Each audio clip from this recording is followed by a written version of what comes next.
শুভ সকাল বন্ধুরা, তোমরা সবাই কেমন আছো? আমি খুব ভালো আছি। অনেক দিন থেকে তোমাদের রান্নার ভিডিও দেওয়া হয় না। আসলে আমার পরীক্ষার সামনে এত চাপে আছি যে রান্নার ভিডিও করা তো দূরের কথা, রান্নাও করার সময় পাই না।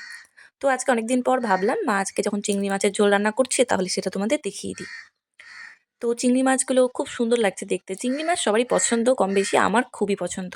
তো চিংড়ি মাছের ঝোল রান্না করার জন্য মা প্রথমে চিংড়ি মাছগুলোকে সুন্দর করে লাল লাল করে ভেজে নিল।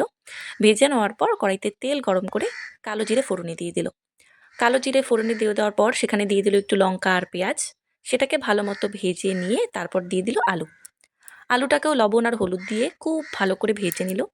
ভেজে নেওয়ার পর সেখানে দিয়ে দিল আদা বাটা, শুকনো লঙ্কার গুঁড়ো আর একটু জিরের গুঁড়ো। দেওয়ার পর সেটাকে খুব ভালো করে ভেজে একটু কষানোর জন্য জল দিয়ে দিল।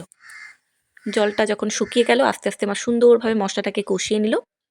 কষানোর পর দিয়ে দিল ঝোলের জল। জলটা ফুটে গেলে সেখানে চিংড়ি মাছগুলো ছেড়ে দিল। তৈরি আমাদের চিংড়ি মাছের ঝোল। টাটা সবাইকে।